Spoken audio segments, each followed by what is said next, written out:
The divorce papers sat on my kitchen table for 3 days before I could bring myself to sign them. My hand trembled as I held the pen, watching the ink bleed into the crisp white paper. 5 years of marriage, reduced to legal jargon and cold signatures. I was 28 years old, and my life was falling apart. My name is Sarah Mitchell, and this is the story of how I lost everything and found something far more precious than I ever imagined. The marriage had been dying for months before either of us had the courage to say it out loud. Marcus and I had met in college, two ambitious kids who thought love and determination could conquer anything. He wanted to climb the corporate ladder. I wanted to build a career in graphic design. Somewhere between his late nights at the office and my freelance deadlines, we forgot to build a life together. The fights started small. A forgotten anniversary dinner. A missed phone call. Then they grew into something uglier. Accusations flew like daggers in the dark. He said I was too focused on work. I said he was never home. The truth was, we had both checked out emotionally long before the lawyers got involved. The final straw came on a Tuesday night in March. I had prepared dinner, something I rarely did anymore, hoping we could talk. Really talk. But Marcus came home 3 hours late, smelling of expensive whiskey and someone else's perfume. I didn't even ask. I just knew. I want a divorce, I said, my voice steady despite the earthquake happening inside my chest. He didn't fight me. That hurt more than anything else. He just nodded, loosened his tie, and walked into the guest bedroom. 2 weeks later, his lawyer contacted mine. The divorce was finalized on a gray Monday in April. We divided our assets with cold efficiency.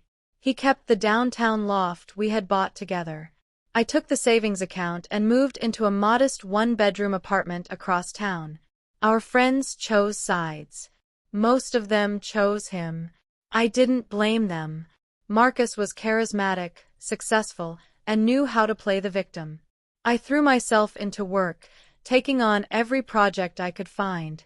The solitude of my apartment felt suffocating, but at least when I was designing, my mind could focus on something other than the wreckage of my marriage. Then, 3 weeks after the divorce was final, I missed my period. At first, I told myself it was stress. The divorce had been brutal, even though it was amicable on paper. My body was just reacting to the trauma. But when the second week passed and nausea started greeting me every morning, I couldn't ignore it anymore. I bought 3 pregnancy tests from 3 different pharmacies, as if buying them separately would somehow change the results. I took them all on a Sunday morning, lined up on the bathroom counter like tiny judges ready to deliver their verdict. Positive. Positive. Positive. I sank onto the cold tile floor, my back against the bathtub, and stared at those 2 pink lines. This wasn't possible. Marcus and I had been careful. We hadn't even slept together in the last 2 months of our marriage. Except for that one night. It was a week before we filed the papers. We had both been drinking wine, reminiscing about the good times, crying about the bad ones. One thing led to another, and for a few hours, we forgot we were strangers living in the same house. It was desperate and sad and felt like a goodbye. And now I was pregnant with his child. My first instinct was to call him. My phone was in my hand, his number pulled up on the screen. My finger hovered over the call button. Then I remembered the coldness in his eyes during the settlement meeting. The way he had moved on so quickly, already dating someone new according to social media. A blonde lawyer from his firm, all perfect teeth and designer handbags. What would I even say? Hey, remember that pity sex we had while our marriage was imploding? Surprise, you're going to be a father. I set the phone down. Over the next few days, I wrestled with the decision. The rational part of my brain said I needed to tell him. It was his child too. He had a right to know. But the wounded, angry part of me wanted nothing to do with him. He had already walked away from me once. Why would I give him the opportunity to reject this baby too? I made appointments with my doctor and confirmed what the tests already told me. I was 8 weeks pregnant. The baby was due in December. The doctor asked about the father, about my support system, about my plans. I gave vague answers and left with a handful of prenatal vitamin samples and a folder full of information. That night, I made my decision. I wouldn't tell Marcus. I wouldn't tell anyone. This baby would be mine alone. Looking back, I know it sounds crazy. Selfish, even. But in that moment, sitting in my quiet apartment with my hand on my still flat stomach, it felt like the only choice that made sense. This pregnancy was happening to me, in my body, affecting my life. For once, I wanted to make a decision that was entirely my own. The first trimester was brutal.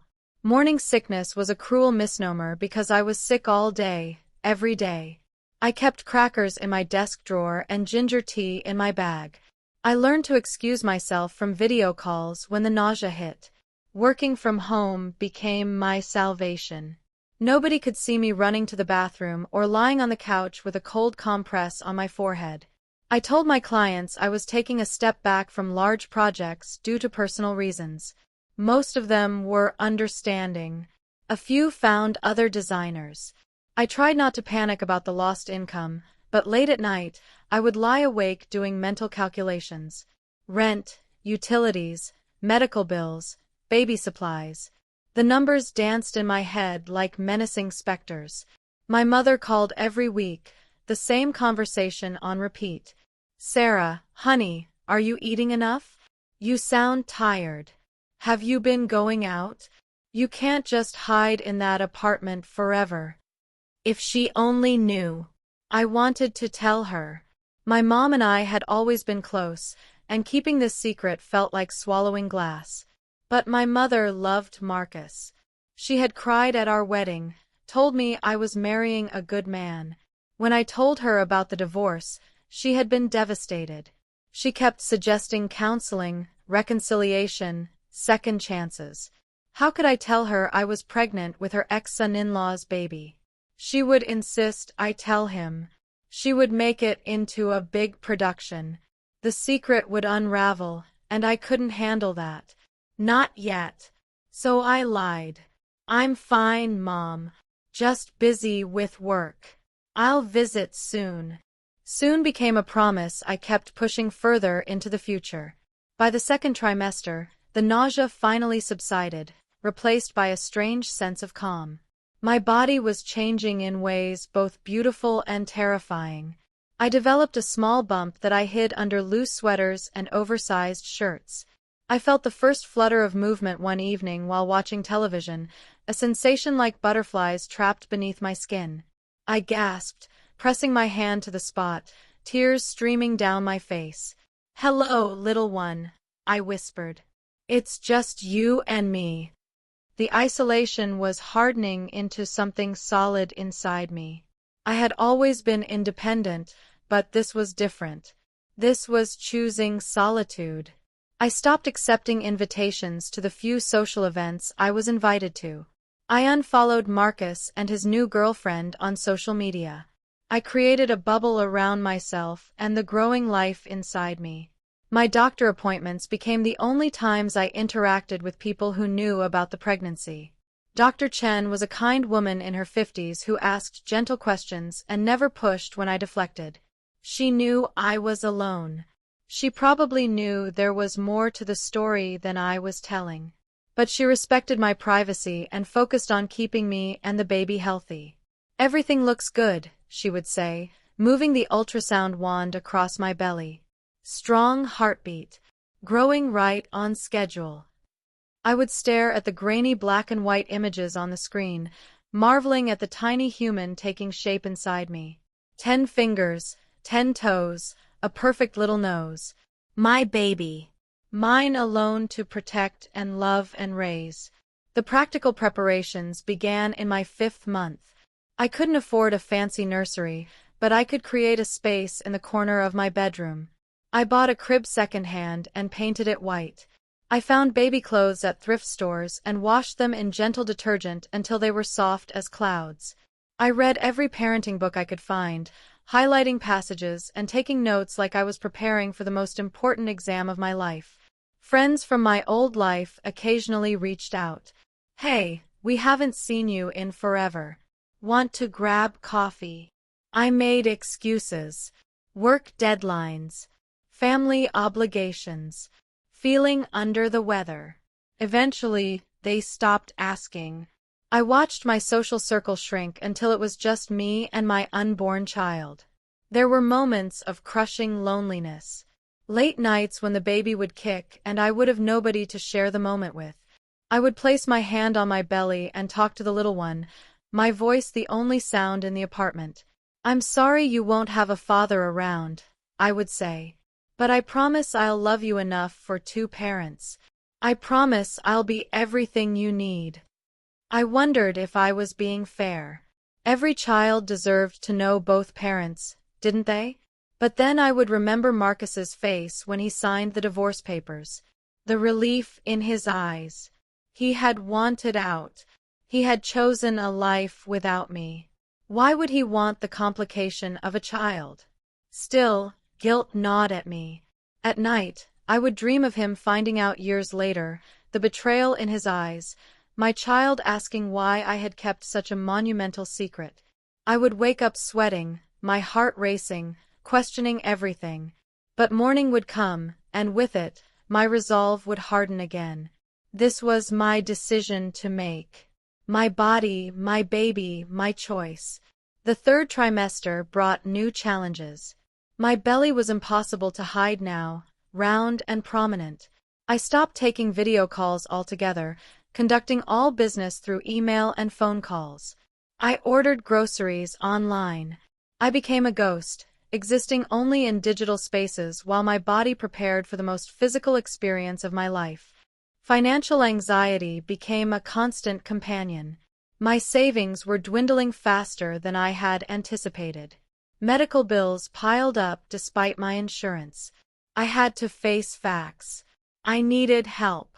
That's when I found the community center 3 blocks from my apartment. They offered prenatal classes, support groups, and resources for single mothers. I almost didn't go. The thought of sitting in a room full of pregnant women, sharing my story, felt overwhelming. But desperation pushed me through the door on a Tuesday evening in October. The group was small. 6 women in various stages of pregnancy, sitting in a circle with steaming cups of herbal tea. The facilitator, a warm woman named Patricia, welcomed me with a smile that didn't ask for explanations. "I'm Sarah," I said when it was my turn to introduce myself. "I'm 7 months along. It's a girl." I had found out the sex at my last ultrasound, crying alone in the examination room as Dr. Chen pointed to the screen. A daughter. I was having a daughter. The other women nodded, shared their own stories. Divorce, abandonment, choice. Each of them alone for different reasons, all of us connected by the lives growing inside us. For the first time in months, I didn't feel quite so isolated. I started attending every week. These women became my lifeline. They shared tips on affordable baby supplies, recommended doctors who offered payment plans, and most importantly, they understood. They didn't judge my decision to go through this alone. They simply offered support. One of the women, Carmen, became especially close. She was a few weeks ahead of me, expecting her second child. Her first baby's father had left when the pregnancy test came back positive. She had done it alone once and was doing it again. "You're stronger than you think," she told me over coffee one afternoon. "The birth will be hard. The first few months will be harder. But then you'll look at your baby's face, and you'll know you made the right choice." I held onto those words like a talisman. November arrived with cold winds and early darkness. My due date was December 15th, just over a month away. My apartment was as ready as it could be. The crib was assembled. Tiny clothes were folded in drawers. Diapers were stocked. I had packed and repacked my hospital bag a dozen times. The baby was active now, moving constantly, her little feet pressing against my ribs. I would sit with my hands on my belly, feeling her acrobatics, talking to her about everything and nothing. "Your name is going to be Emma," I told her one evening. "Emma Rose." "Rose was your grandmother's middle name." "My grandmother." "Your great-grandmother. She was strong and kind, and she would have loved you so much." Tears came easily these days. Hormones, I told myself, but I knew it was more than that. I was mourning and celebrating simultaneously. Mourning the family I thought I would have, celebrating the family I was creating. Thanksgiving came and went. My mother begged me to come home for the holiday. I told her I was sick, couldn't travel. Another lie added to the mountain of lies. I spent the day alone, eating takeout and feeling Emma move inside me. "Next year," I promised her. "Next year you'll have your first Thanksgiving, and I'll make a feast. We'll start our own traditions." December arrived with the first snow. I watched it fall from my window, wondering if Emma would love snow. Would she be the kind of kid who made snow angels and begged to stay outside until her fingers were numb? Or would she prefer to watch from inside, warm and cozy with hot chocolate? I wouldn't know for years, but I couldn't wait to find out. The contractions started on December 12th, 3 days before my due date. I was folding baby clothes when the first one hit, a tightening across my stomach that took my breath away. I waited, timing them like Dr. Chen had taught me. They were irregular at first, but by evening, they had settled into a pattern. Every 10 minutes, then every 7, then every 5. This was it. I grabbed my hospital bag, called a taxi, and made my way to the hospital alone. The ride was a blur of streetlights and pain. The driver kept glancing at me in the rearview mirror, probably wondering why this heavily pregnant woman was traveling alone at night. At the hospital, nurses took over. They got me into a gown, checked my vitals, confirmed I was in active labor. Dr. Chen arrived a few hours later, her kind face a welcome sight in the chaos. "You're doing great, Sarah," she said, squeezing my hand. "Not much longer now." But it was longer. Hours and hours of pain that seemed endless. I had taken the prenatal classes, read the books, thought I was prepared. Nothing could have prepared me for this. The contractions came in waves, each one stronger than the last. I squeezed the bed rails, focused on my breathing, and wished desperately that someone was there with me. Not Marcus. I didn't want Marcus. But someone. Anyone. A hand to hold. A voice to encourage me. The nurses were wonderful, but it wasn't the same. They had other patients, other emergencies. I was alone in the most profound way, bringing life into the world with nobody to share the moment. At 3:47 in the morning on December 13th, Emma Rose Mitchell came into the world. She emerged with a powerful cry that filled the room, and the nurse placed her on my chest immediately. She was perfect. Tiny and red and screaming, with a thick shock of dark hair and eyes that seemed to look right into my soul. "Hello, my beautiful girl," I sobbed, holding her close. "I'm your mama. I've been waiting so long to meet you." The exhaustion, the pain, the months of secrecy, all of it melted away in that moment. Nothing mattered except this tiny human in my arms. She was mine. We had done this together, just the two of us. We had survived. The next few days in the hospital were a blur. Learning to breastfeed, changing diapers, marveling at every tiny sound Emma made. The nurses taught me how to swaddle, how to recognize hunger cues, how to trust my instincts. When it was time to fill out the birth certificate, I hesitated at the father's name section. I could write unknown. I could leave it blank. Or I could write Marcus's name, creating a legal connection he didn't even know existed. I left it blank. We went home when Emma was 2 days old. I carried her into my apartment, this tiny life depending on me for everything. The weight of responsibility was crushing and exhilarating at the same time. The first few weeks were the hardest of my life. Emma didn't sleep for more than 2 hours at a stretch. I was exhausted beyond measure, surviving on adrenaline and determination. But every time I looked at her face, every time she wrapped her tiny hand around my finger, I fell more deeply in love. Carmen came to visit, bringing food and advice. The women from my support group sent care packages. But mostly it was just Emma and me, figuring out life together. I learned to function on no sleep. I learned to eat one-handed while holding a baby. I learned to trust myself, to believe I could do this impossible thing. And slowly, we found our rhythm. Christmas came and went. I put up a small tree and took pictures of Emma in a tiny Santa hat.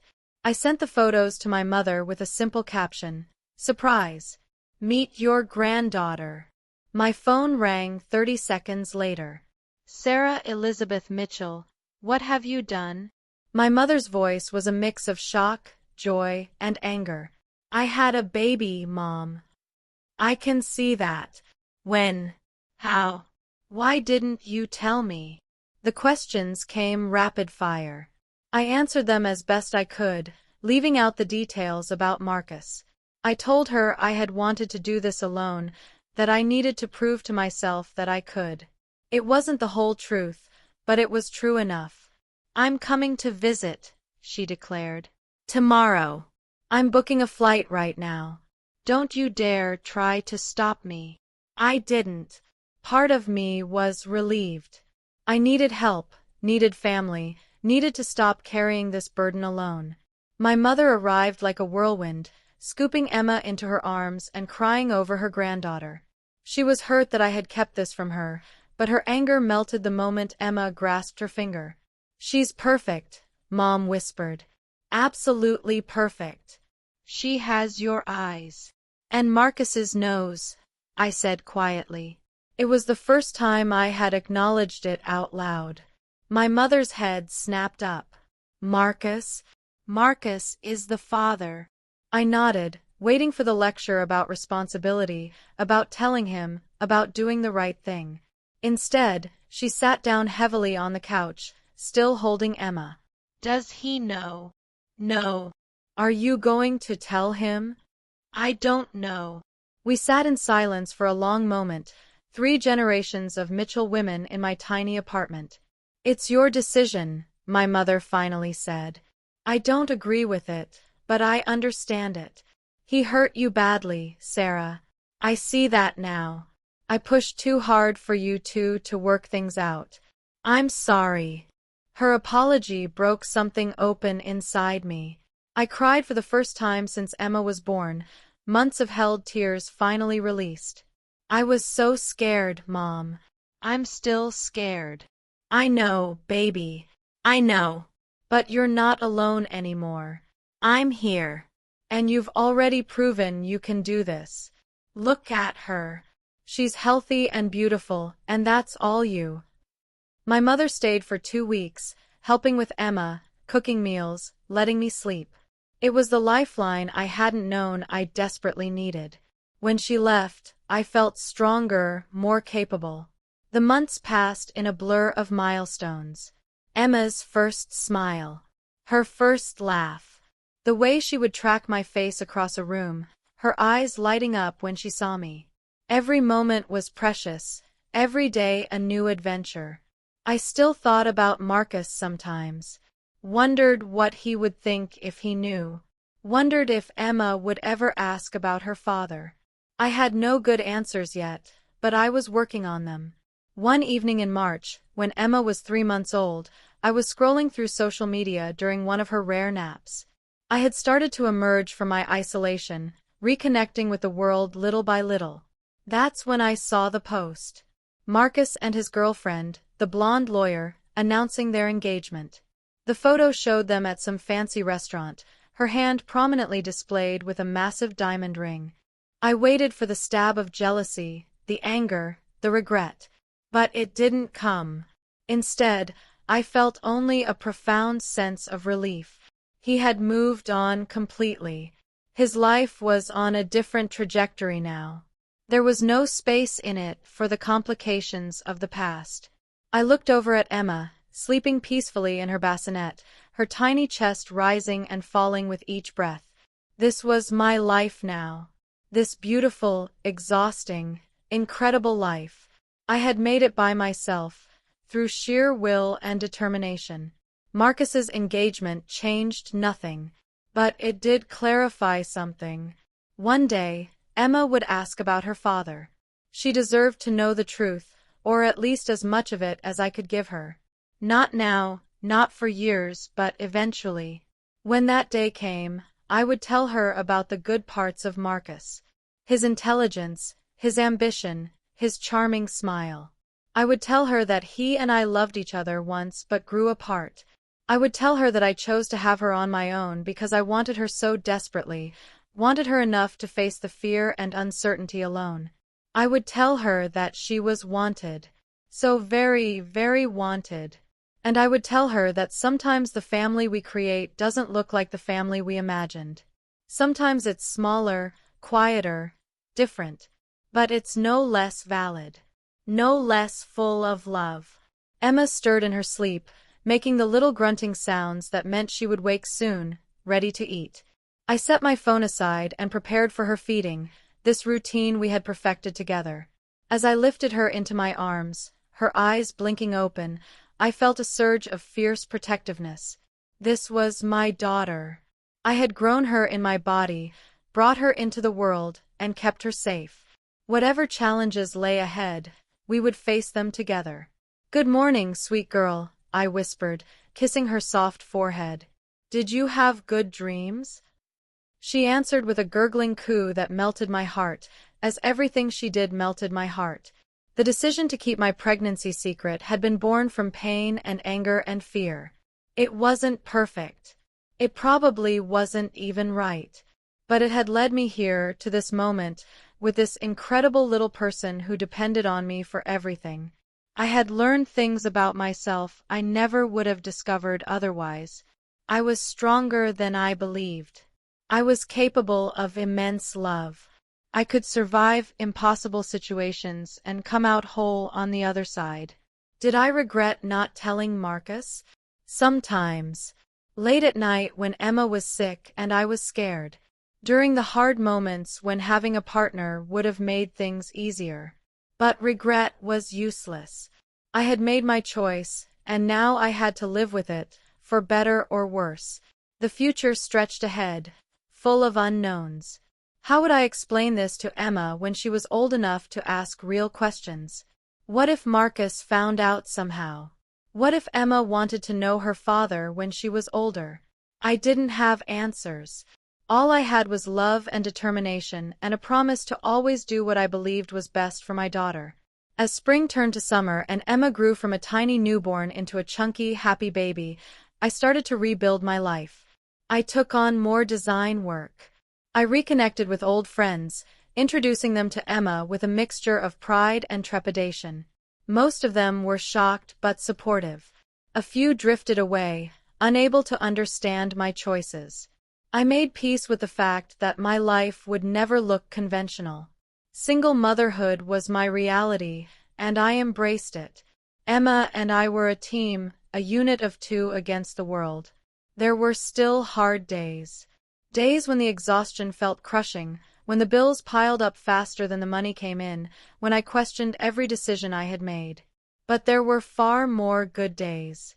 Days filled with Emma's laughter, with tiny milestones, with the simple joy of watching her discover the world. I started journaling, writing letters to Emma that I would give her someday. In them, I tried to explain my choices, to give her the context she would need to understand. I wrote about the marriage, the divorce, the pregnancy, the fear. I wrote about the moment I first held her, and how it changed everything. My darling Emma. One letter read.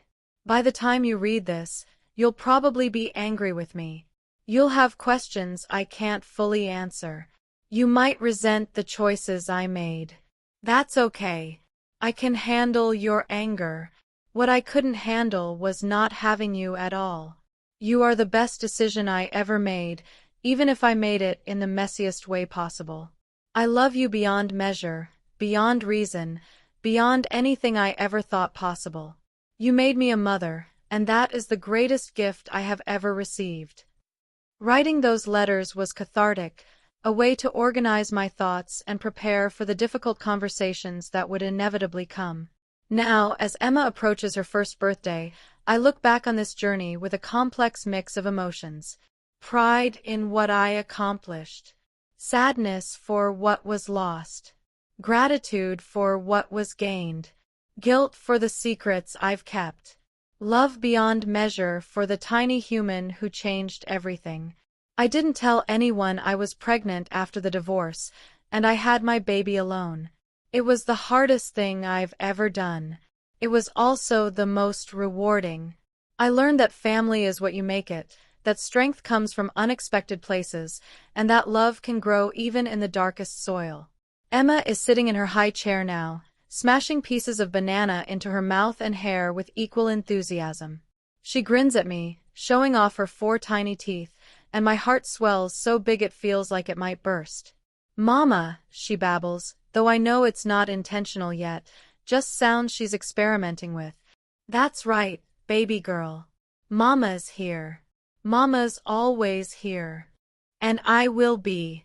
Whatever comes next, whoever finds out, whatever consequences I face for my choices, I will always be here for her. Because she is mine, and I am hers, and together we are enough.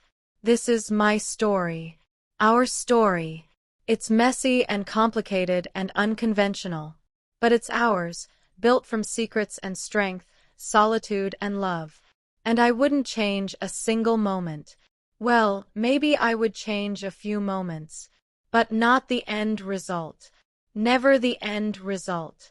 Because Emma Rose Mitchell came into this world surrounded by secrecy, but she will grow up surrounded by love. And in the end, that's what matters most.